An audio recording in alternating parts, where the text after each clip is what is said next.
आप देख रहे हैं पाकिस्तानी खबरों और तबसरों पर मुश्तमिल यूट्यूब प्रोग्राम आखिरी शो। बिस्मिल्लाहिर्रहमानिर्रहीम। अस्सलाम वालेकुम नाज़रीन, प्रोग्राम आखिरी शो में आपको खुशामदीद कहता हूं और मेरे साथ मौजूद हैं शाहीन सिपाही साहब। अस्सलाम वालेकुम।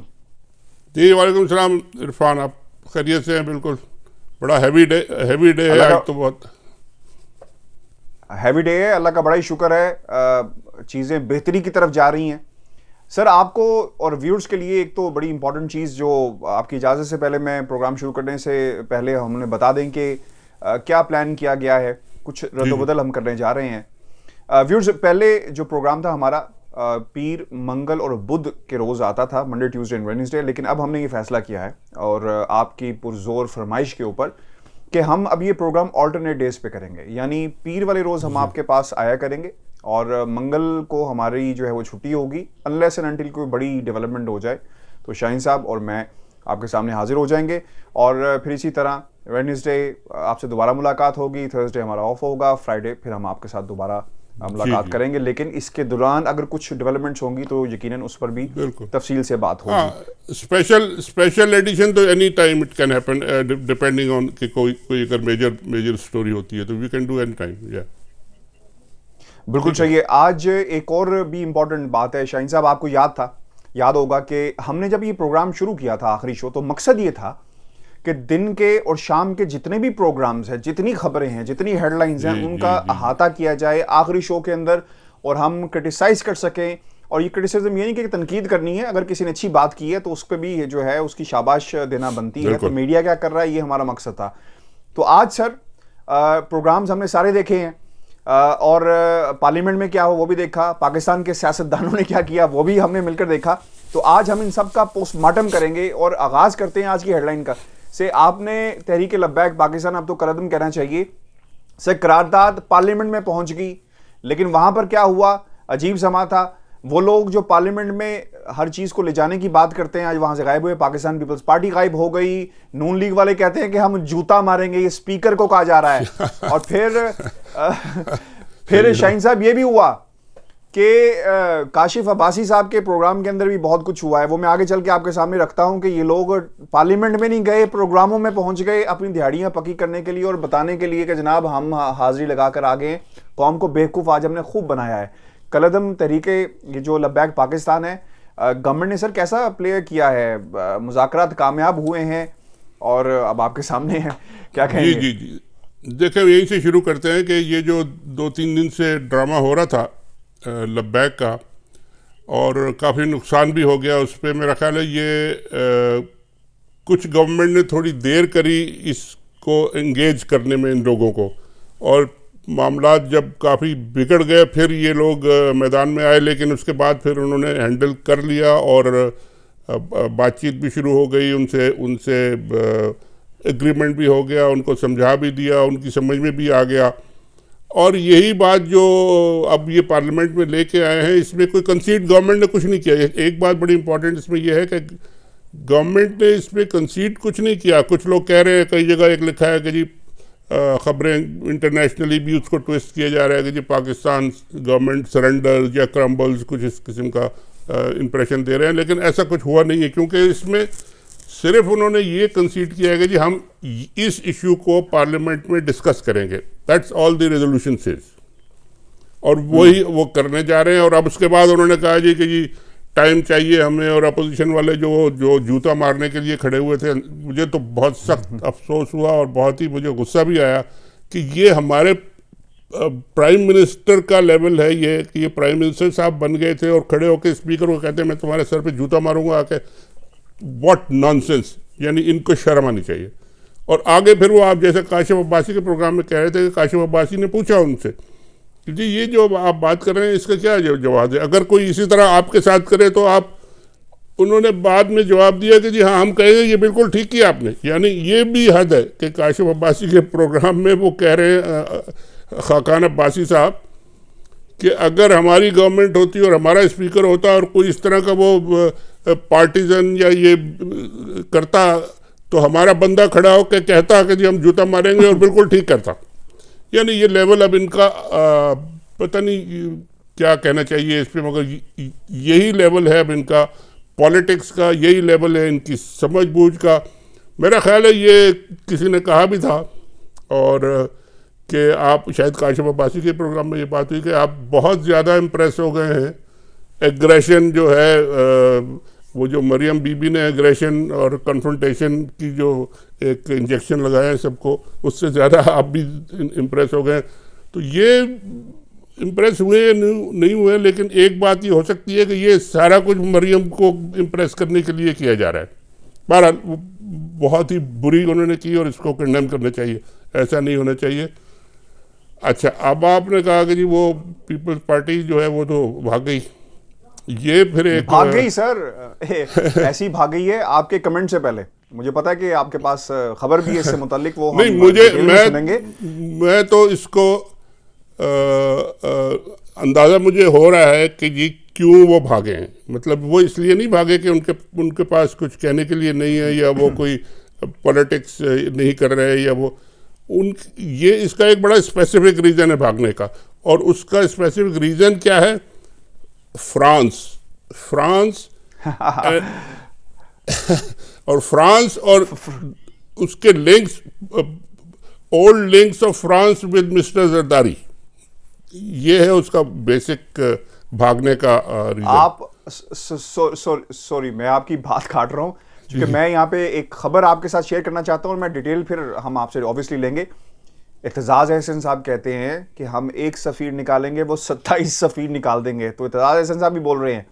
तो सर अब बता दें कि ये फ्रांस का जो लिंक है पुराना, ये असल में लिंक है क्या, जिसकी वजह से आज पूरी पाकिस्तानी पीपल्स पार्टी जो है वो लापता है? एतजाज साहब जो है ना, वो बहुत ही बाइज्जत और बड़े बावकार आदमी हैं, लेकिन वो हमेशा आप देखेंगे कि मेन स्ट्रीम पीपीपी की पॉलिटिक्स से वो डिफरेंट ट्रैक लेते हैं। वो मुस्तकिल जब ये पीडीएम बनी है तो उनका ट्रैक नवाज शरीफ के और नून लीग के खिलाफ ही चलता रहा, और वो जानबूझ के उनको ये इजाज़त है कि वो जो दिल चाहे बोलें, अटैक भी करें नवाज शरीफ को भी, मरियम को, सबको। इस मसले में भी उन्होंने इसको एक तरह से रैशनलाइज करने की कोशिश की, इस जजमेंट को, इस डिसीजन को, कि जी इनको हम नहीं निकाल सकते क्योंकि वो फिर पूरे यूरोपियन कंट्रीज़ वाले निकाल देंगे और सारा वेस्टर्न कंट्रीज निकाल देंगे। तो वो तो एक ठीक है, वो तो इमरान खान साहब ने भी यही कहा था और वो बात सही है। लेकिन फ्रांस के इशू पे पीपल्स पार्टी का बिल्कुल भाग जाना कि जी आप जाने और हम जाने, वो तो आए नहीं। उसकी वजह यह है कि जरदारी साहब का जो हिस्ट्री है, शुरू जो हुई है सारी हिस्ट्री अर्ली 90s से लेके और फिर बाद तक, वो फ्रांस के ही करप्शन के केसेस में शुरू हुई थी। आपको याद होगा कि 1994 में ऑगस्टा सबमरीन्स खरीदी गई थी, और वहाँ पे उनके प्रेसिडेंट साहब जो है सार्कोजी साहब और उनके एक्स प्राइम मिनिस्टर और बहुत सारे सीनियर लोग वो पकड़े गए वहाँ पे, उनको सजाएं हुई और जरदारी साहब का नाम आया। फिर और यहाँ तक हुआ कि कराची में आपको ये भी याद होगा कि शेरेटन के सामने फ्रेंच इंजीनियर्स की एक बस को बॉम्ब किया गया था, और उसमें 11 के करीब फ्रेंच इंजीनियर्स जो है वो जो कि सबमरीन्स पे काम कर रहे थे, वो मारे गए थे। और उसका जी मेरा ख्याल 2002 में, जी हाँ, और शेरेटन के बाहर ये हुआ था। मगर उसका फिर एक लिंक कहा गया कि जी ये अलकायदा ने किया है या कोई और ऑर्गेनाइजेशन है, जो रेडिकल ऑर्गेनाइजेशन, उसने किया है। लेकिन असली जो वजह निकली थी वो ये कि जी कमीशन नहीं दिया इन्होंने कमीशन नहीं दिया, जिसका बदला लिया गया पाकिस्तान की तरफ से बदला लिया गया, क्योंकि जो वहाँ वो पकड़े गए थे उनके जो प्रेसिडेंट्स और वो जो लोग इन्वॉल्व थे, उन्होंने कहा कि जी अब ये कमीशन जो है ना आप नहीं दे सकते। उन्होंने उसको कोशिश की थी लीगलाइज करने की कमीशन को। तो ये जब वो कमीशन नहीं मिला तो इन्होंने कहा अच्छा बच्चों हम देखते हैं तुम्हारे बंदे यहाँ काम कर रहे हैं। और ये एक और चीज़ भी देख लें कि ये जो लोग हैं ना जिसमें इन्वॉल्व थे या इन्वॉल्व हो सकते हैं, या पता नहीं मुझे क्योंकि इन्फॉर्मेशन तो नहीं है, अगर कोई रेडिकल लोग इन्वॉल्व थे उस बॉम्बिंग में फ्रांस की, उस जो जहाँ पे लोग मरे थे, तो ये जो आजकल के जो लोग फ्रांस के खिलाफ इतने ज़्यादा बोल रहे हैं, तो इनका भी कोई अंदर से कोई लिंक निकल सकता है। अगर ये कोई देखे और ढूंढे तो शायद पता चल जाएगा। लेकिन तो जरदारी साहब का जी, जरदारी साहब, आप ये कह रहे हैं कि जरदारी साहब अगर बोलेंगे फ्रांस के हवाले से तो वो भी कह सकते हैं कि जनाब आप कहीं नई कंट्रोवर्सी जो है वो सामने ना आ जाए, क्योंकि फ्रांस कह सकता है जरदारी साहब या उनकी पार्टी अगर खड़े होके फ्रांस के खिलाफ बोलेंगे तो वो फ्रांस वाले कहेंगे अच्छा बच्चों आप भी तो आए ना, ये आपके जितने कच्चा चट्टा हमारे पास रखा हुआ है। वो उन्होंने रेड किया था, आमिर लोधी साहब के घर से डॉक्यूमेंट्स निकले थे। आमिर लोधी साहब आप जानते हैं ना कौन है? जून 2010 में आमिर लोधी साहब के घर पे रेड हुआ था और वहाँ से जो डॉक्यूमेंट्स निकले थे उसमें ये सारी चीज़ें फिर बाहर आई थी। और पता नहीं कितने मिलियंस उनको मिले और कितने मिलियंस उनको मिले यूरो में और फ्रेंच में और क्या क्या, वो सारा किस्से हुए थे। तो वो कच्चा जो है ना, कट्टा कह लें या पंडोरास बॉक्स खोलने के लिए जरदारी साहब विल नेवर टॉक अबाउट, या उनकी party will never talk about France, या उनको निकालें या उनको ना निकालें या उनको रखें, वो भाग ही जाएंगे। और यही हुआ है बिल्कुल कि उन्होंने तो जान छुड़ा के उन्होंने कहा जी हम तो है ही नहीं असेंबली में, आप जाने आपका काम जाने, ये कह के वो चले गए। क्योंकि वो ना सपोर्ट कर सकते हैं इसको।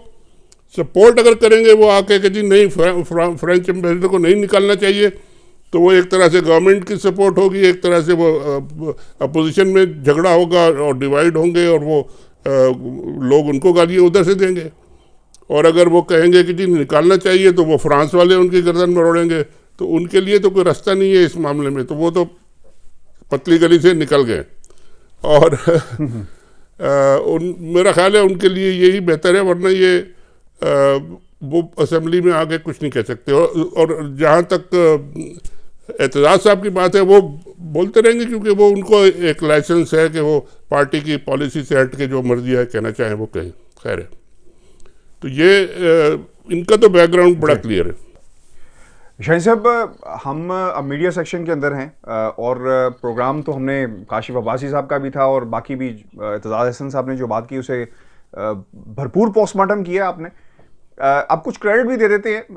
अशर शरीफ साहब का प्रोग्राम, उसमें उन्होंने जहांगीर तरीन साहब के हवाले से कुछ हकाइक से पर्दा उठाया है, कौम के सामने कुछ हकाइक रखे हैं, तो इस पर आपका तज्जिया। एक और दूसरी बात, आज एक अफसोसनाक वाक़या पेश आया, अबसार आलम साहब पर कातिलाना हमला। मुजम्मत उसकी हमें करनी चाहिए, लेकिन 19 अप्रैल हामिद मीर पर हमला हुआ और आज 20 अप्रैल आपने देखा कि अबसार आलम पर भी हमला हुआ। क्या कहेंगे सर? देखिए, अरशद शरीफ का जो प्रोग्राम था वो मैं आज देख रहा था और बहुत ही ज़बरदस्त उन्होंने डॉक्यूमेंट्स और सारी एविडेंस वो और थी, सारी की सारी वो उस पीरियड की थी। और ये सारी की सारी एविडेंस जो थी ये अपने जहांगीर तरीन साहब के बारे में थी, जो उनकी मनी लॉन्ड्रिंग हुई है या पैसे गए हैं और वहाँ से मूव हुए हैं। और तो वो उस पीरियड में थी जब के खान साहब, इमरान खान साहब और उनकी पार्टी बहुत ज़बरदस्त क्रिटिसिज्म कर रहे थे खाकान अब्बासी साहब की गवर्नमेंट, क्योंकि ये एक एमनेस्टी का एक लॉ लेके आए थे कि ये जिसके बाहर जितने पैसे हैं अगर अब 2% या 3% दे दें तो वो सारे के सारे वाइट हो जाएंगे। तो खान साहब बड़े ज़बरदस्त अटैक कर रहे थे और उसके मेरा ख्याल है अरशद शरीफ ने बहुत अच्छा किया कि उनके 3-4 क्लिप्स भी सुनाए इमरान खान साहब के कि ये इस किस्म का अटैक हो रहा था। और उसी वक्त जब ये अटैक वो कर रहे थे, उनके अपने राइट हैंड मैन जहांगीर तरीन साहब जो हैं वो अपने पैसे वाइट कर रहे थे, यहाँ से भेज रहे थे। उनकी सारी 1 कंपनी 2 कंपनी उनके बेटे के नाम, फिर वो उसके आगे फिर वो कहाँ से कहाँ जा रहे थे। तो ये जो एविडेंस दिखाई है आज इन्होंने, इस एविडेंस को देखने के बाद मुझे तो ये नहीं लगता, और मेरी थोड़ी सी इन्फॉर्मेशन भी है कि खान साहब की और जहांगीर तरीन की कोई यानी पैचअप हो जाएगा इस तरीके का कि ये सारे मामला रफा दफा हो जाए। को पॉलिटिकल लेवल पे तो हो जाएगा कि ठीक है हम पॉलिटिकल लेवल पे तो आपसे एकोमोडेट कर लेंगे या आप ज़्यादा आगे ना जाएं या हम भी ज़्यादा आगे नहीं जाएंगे, लेकिन ये जो हार्ड एविडेंस है जो कि मनी लॉन्ड्रिंग की है या करप्शन की है, इसके बारे में खान साहब तो कंडोन नहीं कर सकते, ना उनको माफ़ करते। वो कहेंगे उनको जाके आपको बताना पड़ेगा और देना पड़ेगा जवाब। और वो कहते ये है कि जी उन्होंने सुप्रीम कोर्ट में जवाब दे दिया, लेकिन वो सुप्रीम कोर्ट के जवाब के बाद फिर दोबारा FIA ने अब ये सारे मामले खोल दिए, तो ये अब उनको जवाब देना पड़ेगा। और ये मुझे लगता है कि ये जो इनकी पैचअप की मूव हो रही हैं उसमें कुछ गड़बड़ भी पड़ सकती है। बहरहाल देखें कि आगे इन सबका क्या होता है। आपने जो अफसार के बारे में बात की, बहुत ज़्यादा अफसोस हुआ, हमारे कॉलीग भी रहे हैं और दोस्त भी रहे हैं। अब ठीक है, उन्होंने एक अपना प्रोफेशन को छोड़ के एक पॉलिटिकल अलाइनमेंट कर ली, और ये अक्सर मैं कहता रहता हूँ मीडिया के लोगों को और अपने दोस्तों को कि भाई देखें, या तो आप प्रोफेशन में रहे या आप प्रोफेशन छोड़ के फिर कहीं और चले जाएं, और दोनों काम ना करें। आप इसको यूज़ करके उधर ना जाएं, उसको यूज़ करके आप इसमें ना घुसें। तो ये उन्होंने खैर किया, और अब शायद वो पता नहीं किस वजह से किसने ये उनके ऊपर हमला किया है। हालांकि मुझे तो कोई वजह नहीं आती, उन्होंने कोई ऐसा ज़बरदस्त काम किसी के ख़िलाफ़ तो नहीं किया, या मुझे नज़र नहीं आया। हो सकता है कुछ किया हो, किसी को इतना नाराज़ किया हो कि वो उन्हें गोली मारने पर तैयार हो जाए।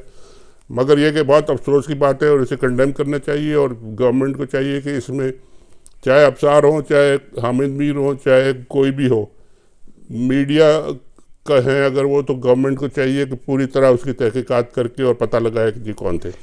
और एक सवाल सर, मतलब एक सवाल आपने क्योंकि कहा कि ये एफिलेशंस होती हैं और बड़ा मसला, हमने तो अबसार आलम साहब को नून लीग के बहुत ही करीब देखा।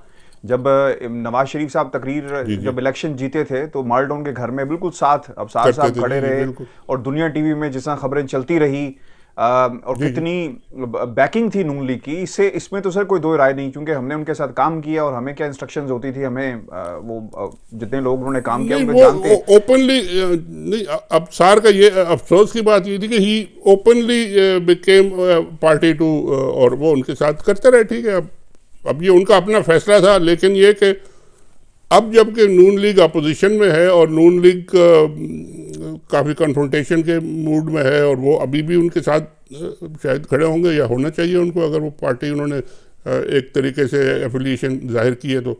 मगर इतनी ज़्यादा उन्होंने क्या ऐसा काम किया है कि जो उनको गोली मारी जाए, ये अभी तक मुझे अच्छा सर, नहीं हो रहा। मैं जो आपसे सवाल करने लगा था ना, वो ये था कि आपने कहा कि ऐसा क्या किया है।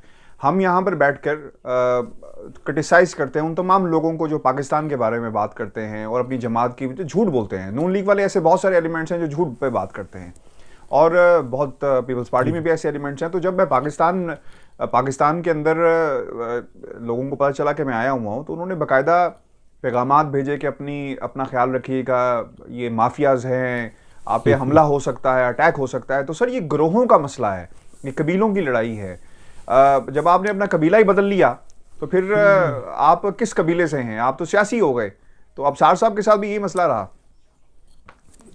तो यही मैं भी कह रहा हूँ ना जनाब, कि आप या तो मीडिया में रहें या फिर आप सियासी हो जाएं, तो फिर सियासी हो जाएं।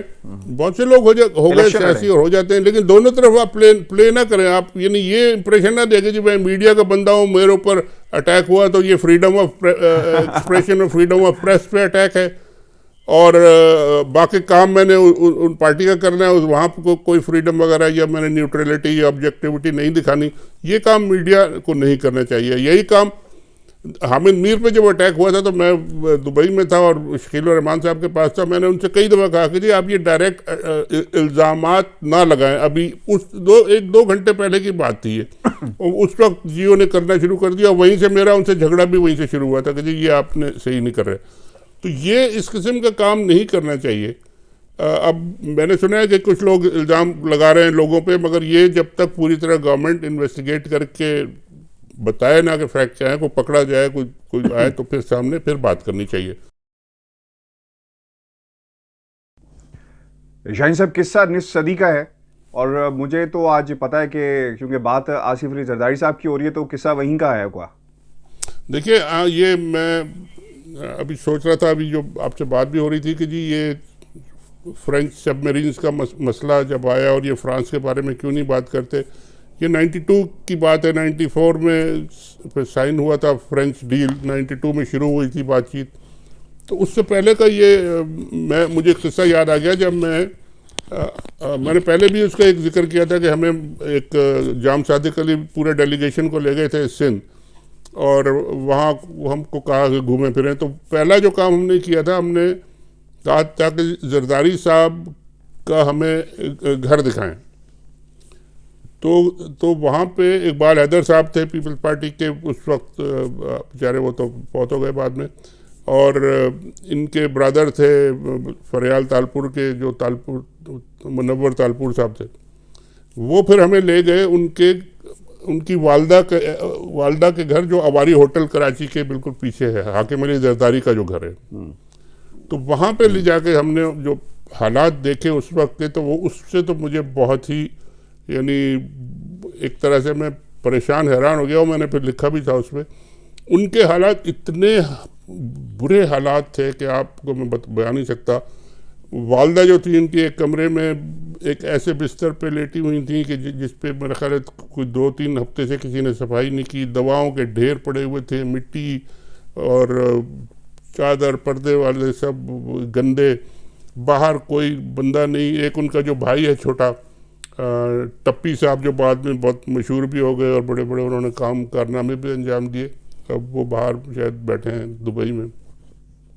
तो वो उनके पास उनकी गोद में लेटे थे और बस, और वालदा उनकी कह रही थी कि जी आप लोगों का बहुत शुक्रिया कि आप देखने आए और दुआ करें, मेरा बेटा जो है जेल में। ये जरदारी उस वक्त लांडी जेल में थे, इनको हम मिलने भी गए थे वहाँ पे। फिर तो वो हालात देख के और वो सिचुएशन देख के फिर मैंने ये लिखा था अपने आर्टिकल में कि ये इल्ज़ामात जो है जरदारी साहब पे कि इन्होंने इतने मिलियंस बिलियंस बना रहे हैं, ये तो वो मिलियंस बिलियंस किधर है? वो तो मुझे इनके वालदा के घर में तो मुझे एक भी नज़र नहीं आया। या तो फिर ये कि वो मिलियंस बना के वो खुद ही जरदारी साहब अपने पास रख रहे हैं, अपनी वालदा को भी कुछ नहीं दे रहे, और या ये कि इन चीज़ों में मेरा ख्याल है कि कुछ ज़्यादा सदाकत नहीं है। तो ये जब मैंने लिखा तो वो that was the first article Zardari साहब की फेवर में एक तरह से वो लिखा गया उनकी हुकूमत जाने के बाद और उनके अरेस्ट होने के बाद। मगर बाद में पता ये चला जनाब कि वो पैसे तो बिलियंस के हिसाब से बन रहे थे, लेकिन वो वालदा साहिबा जो थी जिस घर में रह रही थी, वो वहाँ पे उसमें कोई टका लाल खर्च नहीं हो रहा था, उसको बिल्कुल वैसे ही छोड़ा हुआ था और वो बहुत ही बुरे हाल में थे। मुझे देख के वाकई तरस आया, हम लोगों को, सबको ही, मतलब जो हमारे साथ गए थे दोस्त।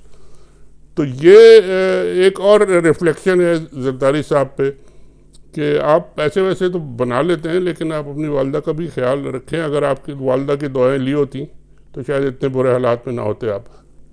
तो बाकी किस्सा फिर और बाद में सुनाएंगे। बहुत शुक्रिया सर। व्यूअर्स, ये हमारा आज का प्रोग्राम था और अपने कमेंट्स में ज़रूर भेजिएगा और कोई सजेशन हो वो ज़रूर दीजिएगा। शाहीन साहब, आज का सवाल क्या हम शामिल कर रहे हैं आज के इस प्रोग्राम में या फिर हम नेक्स्ट एपिसोड में करेंगे? नहीं, इसको थोड़ा सा ऑर्गेनाइज करके फिर हम एक बल्कि बता देते हैं कि हम करना क्या चाहते हैं। उसमें ये करेंगे कि हम रोज़ एक आखिर में सवाल छोड़ के जाएंगे, किसी न किसी पॉलिटिकल लीडर के लिए, मीडिया के लीडर के लिए, किसी के लिए, और उसका जवाब फिर आप लोग दें। और जब नेक्स्ट प्रोग्राम होगा तो उसमें फिर हम बता देंगे कि ये क्या लोगों ने जवाब दिया, क्या ओपिनियन था। वो सवाल एक बड़ा इंटरेस्टिंग किस्म का होगा और एक स्पेसिफिक सवाल होगा किसी न किसी पर्सनालिटी के लिए या लीडर के लिए या इदारे के लिए, इसके लिए भी। तो वो एक हम शुरू करेंगे बिल्कुल सही, इंशाल्लाह। व्यूअर्स, ये शो था हमारा आज का। अपने कमेंट्स में ज़रूर भेजिएगा। मुझे और शाहीन साहब को इजाज़त दीजिए। अल्लाह के बाद।